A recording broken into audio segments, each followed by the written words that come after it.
Morning. It's almost lunch, I know. I'm right between all that, so. I want to talk about your digital DNA. Can you knock that down a little bit, guys? A little bit. Digital DNA, your online reputation is ridiculously important. So that being said, I've done some research before I got here. I always stay on top of what's happening in the industry. And I think we have to learn that change is going to happen with or without us. And I always like to go back to the story of BlackBerry. How many of you had a BlackBerry? Was it not the best device you've ever had back then? Right.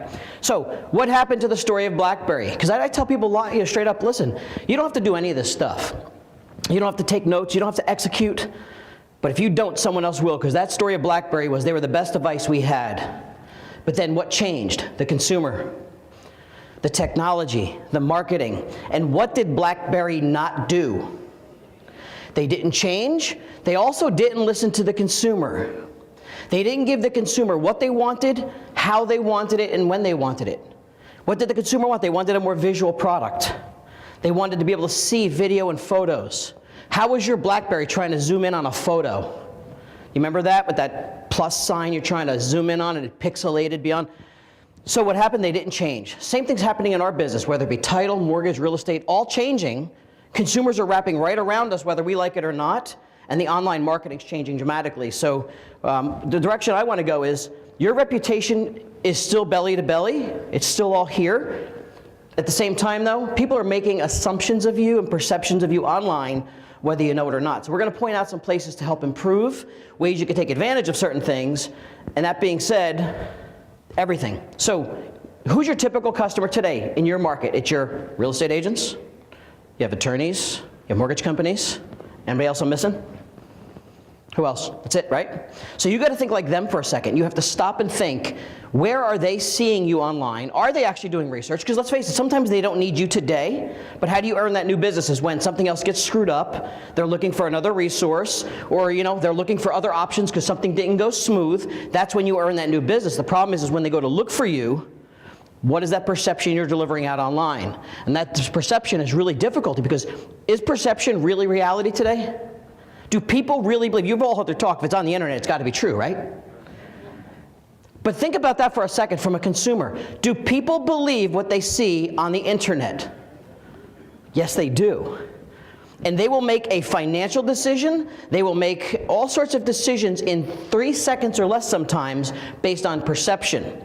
So I want to kind of play a little bit of a game with you guys first. We're going to go shopping. Who likes to shop? Come on. If I gave you Joey's credit card, who wants to shop? Ah, see that? It's all different, right? Not my credit card though. No, I didn't go there. All right, so listen, let's just play a game for a second. Just keep it simple. We're gonna go buy a laptop. I'm a Mac guy, but we're gonna go buy a Toshiba laptop, right? We gotta buy it, so you all gotta participate and play the game. We're gonna buy it online. Same laptop, same color, same hard drive, same everything.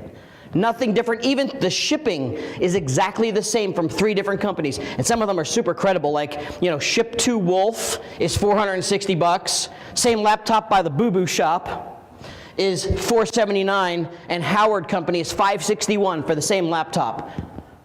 A, B, and C. Quick show of hands. Got to make a decision now. How many of you are buying A? Everyone's got to participate. Let's go. Up in the air. A, look around. Great. Who's buying B? We got a B. Okay. Hey, look, it's your money. I don't care why you spend it. I'd like to know why maybe in a second. Who's buying C? $561. You're willing to just spend a couple $100 extra for the same thing, just why not? It's your money. Okay, check the ratings first. So the one thing I excluded, just for a quick trick here, is we didn't have any of those shiny stars. Now, we put up these little shiny stars based on the level of their participation and who's getting what reviews. Now, we all have heard of reviews for years. However, some of us still don't have the engagement we need because whether you have 1 review or 20 reviews, there's still a difference of perception. That being said, now that I put reviews up there, let me ask you this question. Here's the crazy part about reviews. The people that write them, and this applies to your business too, because you know how sometimes people are, they have an opinion on how things were supposed to go, what they expected to happen in the transaction. The people writing these reviews, are they experts in the product? Nope. Do they have to be truthful? They could just be sour grapes, right? But people read it and unfortunately believe it. So now that we have some shiny stars up there written, we've got one shiny star for Ship to Wolf, 100% 5 stars from Boo Boo Shop, and Howard has 5 shiny stars. Same price points. So if we were going to go now make that purchase, same purchase, based on what we know now, how many of you are buying A? Take a look around the room. 1, 2, because some people don't care. Hey, y'all read the reviews, it's still cheaper, I'll take the shot. Look, right, is there a big difference in A? Yeah, so what changed your mind? One person or a couple people that had an opinion that you don't know, strangers, truthful or not. How many are buying B? Just shifted, right? You just changed your entire buying habits by shiny stars, by strangers. Truth. Look, we have to unwrap. We have to stop being title, mortgage, real estate people. Be a consumer. Howard, who's buying 5 stars? Now we got a few more. We had one in the back at 561. You're still buying it. You're in, still good. Okay, you know what? I was going to go there first and ask you why, but that's at least multiple times someone said, that's exactly right. That's the exact answer. So I'm going to repeat that if you didn't hear it. He's willing to spend more money because that logo looks more professional and he seems like a real corporation versus Boo Boo Shop and Ship to Wolf. Didn't we just have a conversation about branding and the impression of a brand? But you're right. You will spend your money and you're willing to spend more based on the power of that. And you still don't know if they're real or not, but that's the perception, right? So that being said, that's how, unfortunately, emotionally, we're in an emotionally sales business. Do people buy? They'll buy based on strategy, but when we buy something, is it based on emotion? It could be business, it could be financial, but we're buying based on emotion. Do I like you and do I trust you? Number one, I have to like and trust you. Stop selling me, get me to like you and trust you first, and then I'll buy anything. So it's an emotional business. This is how we're online. You've got to take a look at yourself. Now, here's something powerful, and let's take it to real estate, because I want to talk not just and help you guys, I want to help through you guys to the end users, which are your real estate agents that you need more business from. Because we all need more real estate agents to give us business. We need more mortgage companies. That being said, here's a quick snapshot on Zillow. I'm going to show you reality, and feel free to take this information and share it with them, or we'll share it with them on your behalf and help you do that. Here's a quick snapshot of Zillow. Just a quick, simple one. Now, I'm not looking for mathematicians here, but what's the real difference you're looking at right now? One's got 5 stars, 1 review, 1 nothing. Think about the psychology of this. Okay? If I gave you 10 customers and said, which 10 out of 10 customers, which one are you going to call? How many out of the 10 are going to call number 1 first? Probably at least 9 out of 10? Maybe 10 out of 10. And I tell real estate agents as well, and I'll tell you the same thing, is the shame of this is, number 1 with 5 stars could be his mom. He sold 1 home. The one below is a 30-year veteran who just didn't have the time and just doesn't get all this stuff. But she sells 50 homes a year. You just don't know that because perception is everything. Isn't that true? That's the crazy part. Now, how about this? And this is something I want to do a video of, and I wish we could, maybe somebody in the room will work on this. But think about this for a second. If you're this agent right here, you're that 30-year veteran, and I could put a button of a phone right here, and you watch the consumer push the button and make the call and decide to list their $500,000 home with this person that's a rookie with no experience, how does this person feel? What's that emotional feeling when not only you lose, you're watching somebody and you can't control, they click on somebody else, which is your competitor. Okay? Here's the problem. They never see it happen. It's happening every day. They just don't get to see them call their competitor. That's happening to you guys when someone's looking for a new title company or a new title off something different in the business, and they're pushing your competitor because that's what they found, and you never knew you just lost your next check or your next big customer. They're losing thousands of dollars, but they don't see it. And I wish we could visualize that. Now let's take it a step further. What's the difference here? 5 stars, 111 reviews, 77 recent sales versus 1. Is there ever enough good stuff to say about you? So if I had 12 great reviews, I'm like, oh, I got good reviews. Here's what I have to ask you. If you're participating in getting a great online reputation, you always need to see who's in your marketplace. It's not a competition of more stars. It's getting better people to talk about you better, about your brand, and get them more engaged. But right here, Not only do I typically will win more business because of this, and this is something, if I were you as a title agent and I'm trying to win some new customers, I'd be taking this on my presentations, talking about, look what some of our customers are saying about us. I would be delivering them the link to that review, whether it's on Yelp or something, as part of my presentation, because we could say it all day long, but them saying it's different. And by having this kind of a crushed competition, that's now a sales tool that you should be using. And I tell that to real estate agents as well. That would be on my listing presentation all day. So it's not just the tool, it's how you use it. And these are simple, because what do these cost? Nothing. They're free. It's your time and it's your energies, but people are making decisions based on them. Now I did this slide last year, but I brought it back because I noticed there were some changes not, but just think about search in Google for now. When you Google things, and I'm going to share with you a really cool application to help your Google search, but people are searching things on Google for both your business, you as a person, as an individual, and God knows what's coming up sometimes, because sometimes you have different names or different people similar, but watch what happens. You're going to bring in, first things first is what's coming up first, because that's where people's eyeballs go first. What's on the right-hand side there? How does that get put there? Everybody know? It's simple. It's just Google. You filled out Google Business, and I'm going to share that with you in a second. You filled out the simple online business Google business page to help get your stuff there. And can you get reviews on that as well? Yes, you can. Here it's got 11 Google reviews. So prominently you get found with your logo and your brand. And then you have to look at what happens next. Your Yelp reviews or whatever. How many people are participating in Yelp right now? A couple? Because some people always say, you know, why Yelp? It's not that big of a thing. Here, if you don't even believe in Yelp as a search for title, you don't have to. You have to think about it as a search for Google. Because Yelp will rank your reviews and your brand and image, as you can see here, right up top of the world, because they have a lot of Google juice, and those reviews will pull and rank you really high for that search. So it's simple participation in a brand that has the leverage that they can give you by you simply participating in it, and it costs you nothing. Okay, these are what reputations are built on. Okay, now, you also continue down. What's that one? I don't know if you can see it from the back, but it's Zillow.com. For title? Can you get reviews on Zillow for title? Sure, why not? Do real estate agents? Well, think about it this way. Why are real estate agents upset with Zillow? Can we just get that out of the way? Have you heard them upset with Zillow? We hate those estimates, we hate this, we hate that. And I have a whole rant on it, which I won't do this today, but I would love to do it another day, because it is fun. People don't like them because simply this, and this is the truth. We as an industry did such a poor job. When I say we, I'll flip my hat to real estate today for this second. We as an industry did such a poor job of giving the consumer what they wanted, a place to search with non-intimidation and good visual products and good mobile products, that's what they did and created a better product. Period. They did a better job. However, it's given consumers what they want. So if consumers are going to go there, should the real estate agents be there? Of course.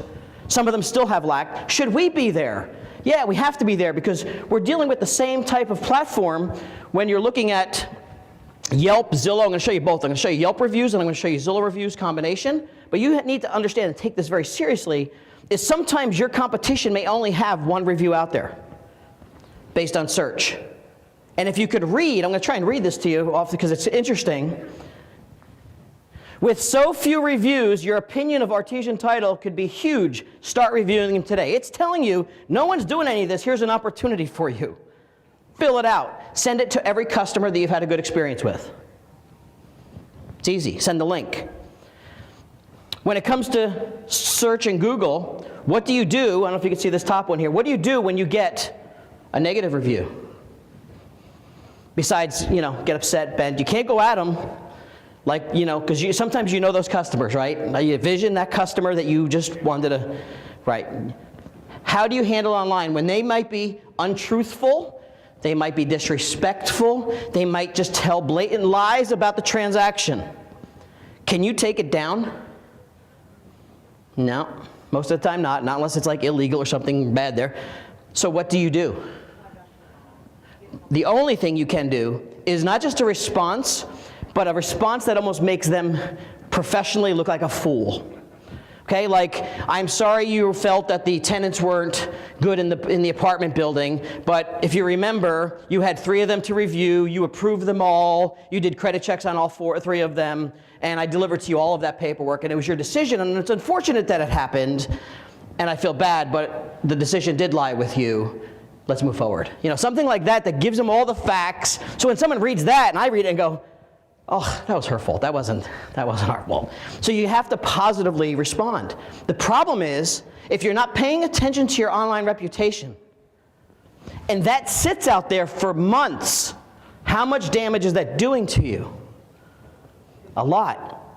You don't know. So I don't know if you have someone responsible in your industry or in your groups or in your companies to monitor, and there's some tools we have. And keep in mind, tomorrow we're doing a deeper dive on not just online reputation, on social media and monitoring stuff and taking your online reputation deeper in tomorrow's breakout session, but today's topical. We'll talk about those tomorrow. But who's watching it for you if something negative happens? Because that's more damaging than anything without a response. Okay, so that's how unfortunate things are. So you need to get into Google and look at what customers are looking at, what's being found. Here's another quick search. Here's what we found. I didn't pick companies, I just did search. Jacksonville, Florida title companies, all I searched for. I got one with 24 reviews, and I got 3 or 4 people with no reviews. None. 0. And I don't know who they are. I'm not here to pick on anybody. If you're even in the room, I don't know. But that's the reality of it. So just simply go see who your competition is, what's the competitive scale, who's doing a good job, who's not, and find out how to compete with them. Okay, now here's that Zillow scenario I was talking about. They've got reviews for agents. We've got reviews for title right there. If you've not participated in that, get on it.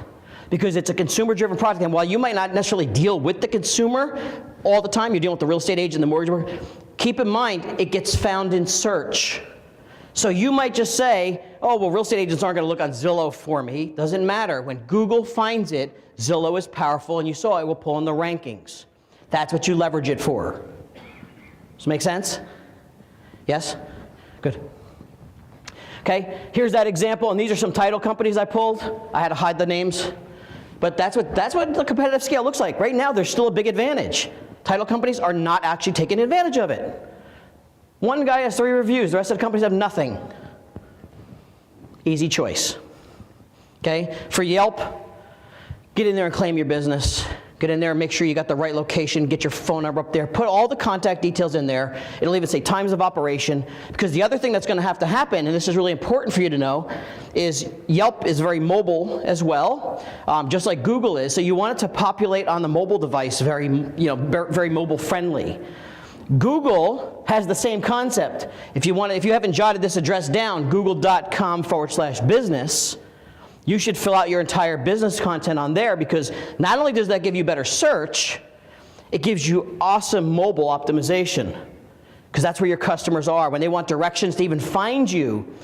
How many of you have been to a website that's not mobilized? Like a hot mess, just terrible. You can't find the phone number, you got to pinch and zoom. How much patience do you spend there? Also then, what's perception? That they're not with it. They can't have a site that's mobilized. And if it is, it's got to be clean. Google has a really clean site by signing up for free under the business section. It'll map it, give you reviews, have your phone number present, hours of operation, location, Google Street Maps, everything.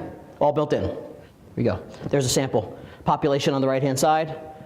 It'll bring you up on the right-hand side of search. So there's a big advantage for that. So now I want to take a step further and talk about you for a second. You personally. When someone Googles you, what happens? What gets found? And you might think it's simple. Oh, you're going to find me. You'll find my profile. You'll find this. And that's not the way it is, because today's, you heard Justin say that our attention span's less than a goldfish now, right? How far on Google? We used to get to page 1 and sometimes page 2 on Google. How far do you go now? Top 3? How far do you guys go? First page, maybe, yeah. Maybe first page, maybe half a page. I'm a half a page guy. If I don't find it above the crease, like, all right, back, next, change my search. Like, we're that impatient. That's how it is. So when that happens, I'm going to share with you a story real quick. Here's I never ran into this guy live, so if I do, I'm in trouble, I guess, one day. I pick on him a lot. So he gets 5-star shiny reviews on Zillow. 53 reviews on Zillow. He's a rock star. True rock star. I went, and his name was Bill Wynn, so I went and just Googled Bill Wynn. But obviously, popular name, and what starts to come up is first photos. There's not a photo of Bill Wynn that looks like the Bill Wynn, because keep in mind, if I'm selecting, let's say, a real estate agent, again, this could be another tool you take to your agents as maybe a, hey, I just learned this at a conference, a way to create a conversation. So no Bill Wynn. Then, and you won't be able to see all the search, but the basic search is this. There's no Bill Wynn, the real estate agent here. It is Bill Wynn, the psychiatrist. There's Bill Wynn, the doctor. There's Bill Wynn, that's an author of a book. There's a YouTube video of some other Bill Wynn. No real estate agent present on the entire first page, maybe even to the second page of Google. As a real estate professional, you know how I'd handle that on a listing presentation if I was competing with them? I would simply say this. Go ahead, Google me, Google your competitor, Google anybody else, because guess what? If you can't find a real estate agent on page 1 or 2 and they can't market themselves, how are they going to market your home? And I'd smile when I say that one, because I know if you Google me, certain things are going to come up, but it's not just about what comes up, it's in what order it comes up now, because that's really important today. Years ago, when you first Googled Jeff Lobb, there was a soccer player named Jeff Lobb, there's the Jeff Lobb Chase Bank vice president of Walmart, there's about 10 different Jeff Lobbs that were all infiltrated, and then when you found me, it was my Twitter account. Do I want my customer to really go to my Twitter account? No. What site do you want your customers to find, which is the ultimate place for you? Do you have one of those sites? Any of you? Is it your corporate site? Is it a personal site? What is it? Come on. Corporate? Okay, that would be the place for you. It's the corporate site. So what if we found, we Googled you, but we found your Facebook page, which hasn't been updated in a while, or we found an old thing that you haven't done from a blog site, and then maybe we found your corporate page.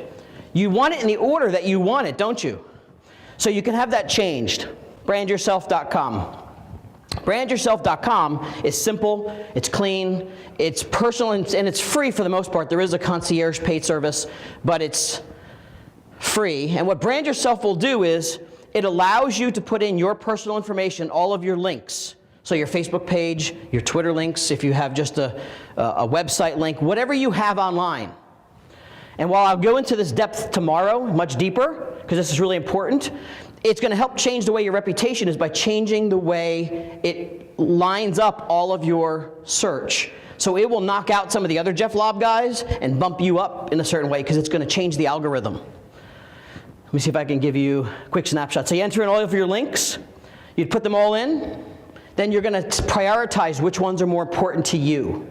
So if you want your personal page up front, you're going to tell it, prioritize this one, prioritize this one. And as it's going through the page the very first time, it's going to say, is this Jeff Lobb you? And if that's the soccer player guy, I go, nope, not me. If that's the Chase Bank guy, nope, not me. And what's it telling Brand Yourself? Make those guys go down and away. Hide them. Because Brand Yourself changes the algorithm. So my ultimate goal here, and it's worked for years for me, is I wanted my digital business card, jefflobb.me up front, my business page next, my LinkedIn profile next, and it's pretty darn close for the last 4 years. Google it yourself. Google Jeff Lobb one day, see what pops up. It might change the order every now and again, but the only way I've got it in those orders is because of Brand Yourself. Okay, so that's a really cool tip to buzz yourself through. I'm going to pass on Connect 6. We're going to talk about it a little bit later today, socially, because of time running out. So I'm going to try and buzz through this video real quick. Let me go through it, because we will chat about it later tomorrow. I want to cover the last topic here. I want to cover this real quick, social, because tomorrow's deeper dive. How many of you send out mailers and newsletters, or have real estate agents that send out mailers and newsletters? Okay, do you get newsletters in your inbox from another company on a weekly basis? Okay, what do you do with them? I'm sorry? You delete them. See, I'm one of the few that collects real estate agents' digital junk mail, I'll call it. I get put into people's systems and into their stuff as a drip campaign thing.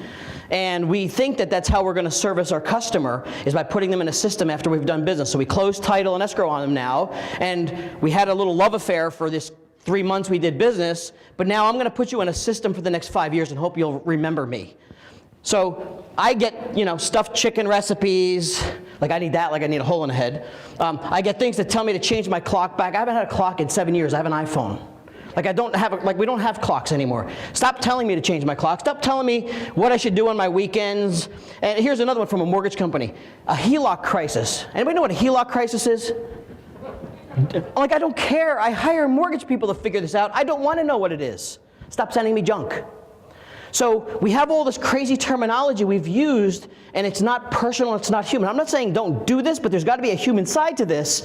And you're going to hear a lot of cool stuff about video and stuff too coming up from BombBomb. But the same point, you've all heard the jargon, and I have this little slogan and joke I like to talk about. First of all, on Facebook, do you ever hear of the poking? You can poke people on Facebook.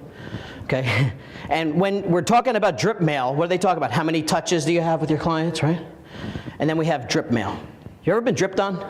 It's kind of annoying, right? So here's what I run with is, don't poke me, don't touch me, and don't drip on me. You're annoying me. It's just an annoying conversation of how we're going to commute with their clients. How about try to engage them and have a conversation and use social, and tomorrow we'll talk more about that, is how do we actually get them involved in their daily lives so we stay human with them, not just digital junk mail. So my last thing I want to talk about for you guys is retargeting. I'll try and do it in 5 minutes. Anybody heard of retargeting? Because I know you're participating in it. You just don't know it. So retargeting is simple. This is a huge impact on your reputation. You're shopping for the Ninja blender before holiday.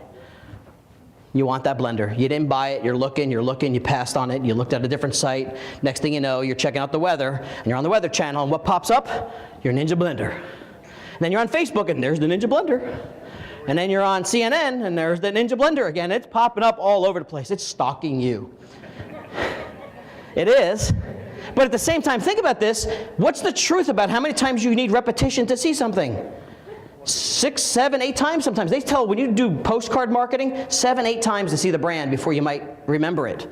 So retargeting is simply a way to get your message and your brand in front of people. But it's gotten so far escalated and so much cooler to deliver your brand. Think about this for a second. And remember, tomorrow, deeper dive. So we'll get deeper. Imagine if you picked your area territory. Let's say you want to target real estate agents and get in front of the consumer for just brand. You could pick a zip code in your market, pick the ad you want to run with your branding and your everything done properly, as Justin talked about, and then have your stuff pop up on major sites that they search. If I said to you right now, go to CNN.com and go get an ad, what would that cost? Thousands. So like for $100 a month, because I actually use this stuff, that's why I talk about it. So for $100 a month, I get my brand that pops up, and my customers search in the Weather Channel, and there's my Jeff Lobb ad popping up on the Weather Channel. What's the perception of that?